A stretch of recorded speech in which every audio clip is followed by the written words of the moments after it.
오늘 우리가 함께 파헤쳐 볼 이야기는요.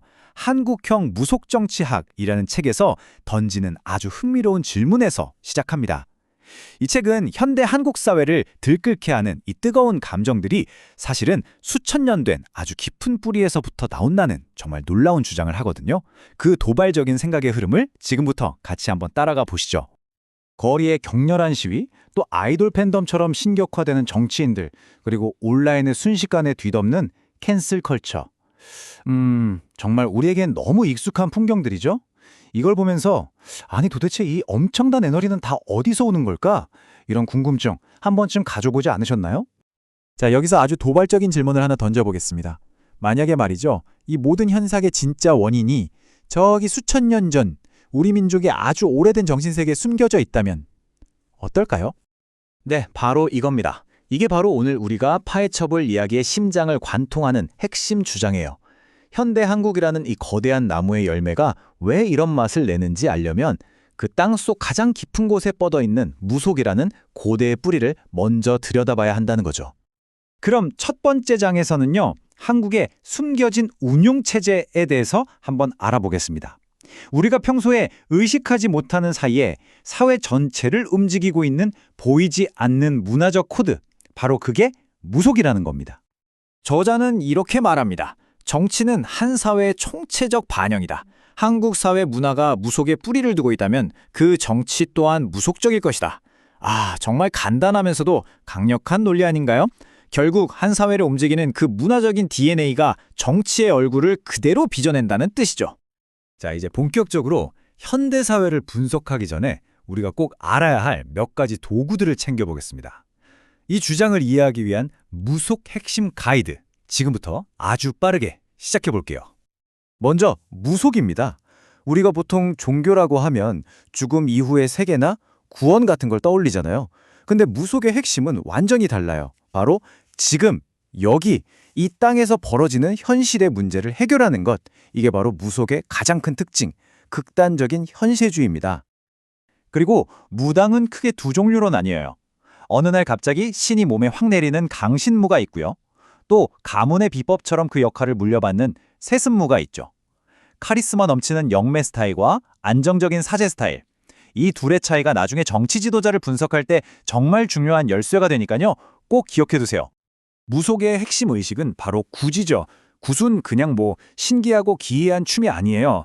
신과 소통하고 맺힌 한을 풀어주고 공동체의 화합을 이끌어내는 아주 뚜렷한 목적을 가진 문제 해결의 장이라고 봐야 합니다. 자, 그럼 무속은 세상을 어떻게 바라볼까요? 우리가 흔히 아는 죄와 벌의 세계관과는 아주 다른 그 독특한 관점을 지금부터 한번 살펴보겠습니다. 여기서 정말 흥미로운 차이점이 드러나요. 많은 서구 종교가 죄의 용서에 집중하잖아요. 그런데 무속은 즉 억울하게 쌓인 그 원한과 응어리를 푸는 데 집중합니다. 그래서 해결책도 회개합니다가 아니라 신령과 벌이는 협상과 타협인 거죠. 이 문제 해결 중심의 사고방식이야말로 한국 정치를 이해하는 핵심 열쇠라고 할 수 있습니다. 자, 정리하자면요. 무속적 세계관은 이 세 가지 기둥 위에 서 있다고 볼 수 있어요. 첫째, 죽어서 천국 가는 것보다 지금 당장 잘 사는 게 중요한 현세주의. 둘째, 절대적인 원칙보다는 상황에 맞는 타협주의. 그리고 마지막으로 개인의 옳고 그름보다는 우리 공동체의 안정이 우선인 조화제일주의. 이 세 가지가 한국인의 무의식에 아주 깊이 박혀 있다는 겁니다. 자, 이제 준비 운동은 끝났습니다. 우리가 방금 손에 넣은 이 무속이라는 렌즈, 이걸 딱 끼고 지금 현대 한국의 가장 뜨거운 현장들 속으로 한번 들어가 보시죠. 과연 어떤 모습이 보일까요? 첫 번째 분석 대상은 바로 온라인 여론 재판, 캔슬 컬처입니다. 한 명의 죄인을 향해서 수만 개의 손가락이 동시에 향하는 그 서늘한 에너지, 아마 직간접적으로 다들 경험해 보셨을 거예요. 이 현상을 무속이라는 렌즈로 들여다보면요. 정말 흥미로운 그림이 나타납니다. 이게 그냥 막무가내 비난이 아니고요. 공동체의 조화를 깨트린 부정한 존재를 찾아내서 그를 온라인 공간에서 쫓아냄으로써 집단의 안정을 되찾으려는 일종의 현대판 정화의식이라는 분석입니다. 그 과정을 보면 고대의 의식과 정말 놀랍도록 닮아 있어요. 먼저 공동체에 뭔가 부조화가 생겨요.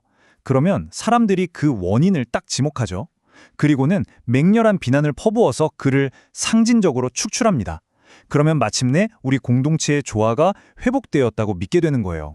두 번째 현상은 바로 정치 팬덤입니다. 특정 정치인을 거의 구원자처럼 숭배하거나 반대로 모든 악의 근원인 것처럼 악마화하는 현상 말이죠.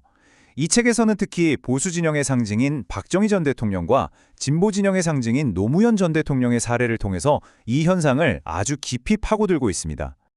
여기서 저자의 분석이 정말 전곡을 찌릅니다. 정치 지도자는 더 이상 한 명의 개인이 아니라는 거예요. 지지자들의 모든 염원과 그 풀리지 않은 한을 온몸으로 받아내는 마치 강력한 신을 접신한 무당과 같은 그런 상징적인 그릇이 된다는 거죠.